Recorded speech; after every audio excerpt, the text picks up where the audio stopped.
పశ్చిమ గోదావరి జిల్లా తణుకు పట్టణంలో వైఎస్ఆర్సీపీ కార్యాలయంలో మీడియా సమావేశంలో ఎమ్మెల్యే ఆరుమిల్లి రాధాకృష్ణపై మండిపడ్డ మాజీ మంత్రి కారుమూరి ముందుగా తిరుపతి తొక్కిసలాట ఘటనలో మృతులకు సంతాపం తెలిపిన మాజీ మంత్రి కారుమూరి నిన్నటి రోజున మీడియా సమావేశం నిర్వహించి పచ్చి అబద్దాలాడిన ఎమ్మెల్యే ఆరుమిల్లి తేతలితో నిర్వహిస్తున్న పశువధ ఫ్యాక్టరీని గత వైఎస్ఆర్సీపీ హయాంలోనే అనుమతులు ఇచ్చారంటూ అబద్దాలాడిన ఎమ్మెల్యే ఆరుమిల్లి నా హయాంలోనే పర్మిషన్లు ఇచ్చి ఉంటే ఆ 5 సంవత్సరాల్లో ఒక్క పసుపు కూడా ఎందుకు వధ జరగలేదు?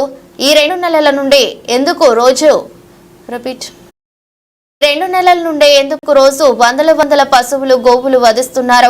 ఫ్యాక్టరీ పక్కన గోడౌన్లలో పనిచేసే జట్టు కూలీల చేత సాక్ష్యాలు చెప్పించిన మాజీ మంత్రి కారుమూరి గత 5 ఏళ్లు పశువధ ఫ్యాక్టరీ ఒక్కరోజు కూడా నడవలేదని చెప్పిన హమాలి జట్టు కూలీలు 2 నెలలుగా తాము అక్కడ పని చేయలేకపోతున్నామని, వాసనతో తిండి తినలేకపోతున్నామని తెలిపారు. జనాభా ఈ తణుకు టౌన్ ని 2,36,000 ఉన్న ఈ నియోజకవర్గ ప్రజలకి ఇప్పుడే ఏదో మళ్ళీ వైరస్ అంటున్నారు.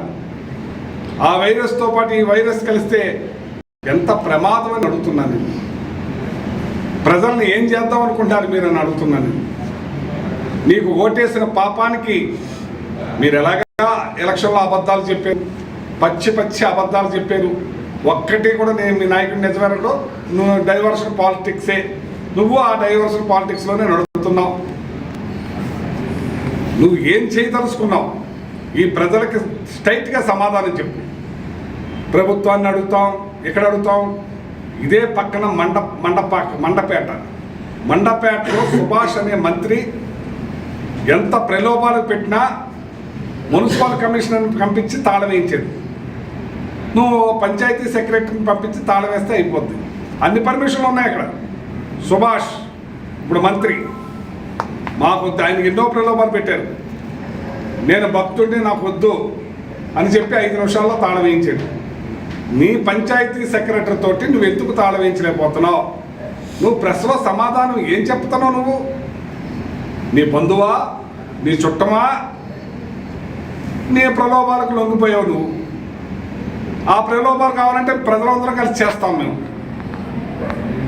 నువ్వు ఇంత అడ్డతిరుగుడుగా మాట్లాడతాం, డొంక తిరుగుడు మాటలు ఇవన్నీ మానేసి ఈ తణుకు ప్రజలకు న్యాయం జరిగేలా, తణుకు ప్రజలకు మంచి జరిగేలా, ఇక్కడ పొల్యూషన్ కాకుండా, గ్రౌండ్ వాటర్ పొల్యూషన్ కాకుండా కాపాడవలసిన బాధ్యత నీ మీద ఉంది. ఇది ఆగదు, ఆరంభమే. దీని మీద మొత్తం రాష్ట్రం అంతా తెలిసింది. మా నాయకులు కూడా అడుగుతున్నారు, ఎక్కడెక్కడ అనంతపురం నుంచి వచ్చిన వాళ్ళు కూడా అడుగుతున్నారు, ఏంటి తణుకులు ఏంటి, వధ ఏంటి, గొడవ ఏంటి. ఇక నువ్వు పెద్ద ఫేమస్ మాత్రం అయిపోయి, ఇంతకుముందు ఎమ్మెల్యే ఫేమస్ అవ్వలేదు, ఇప్పుడు ఎమ్మెల్యే ఫేమస్ అవ్వలేదు, కానీ ఇప్పుడు మాత్రం చాలా ఫేమస్ అయిపోయావు నువ్వు.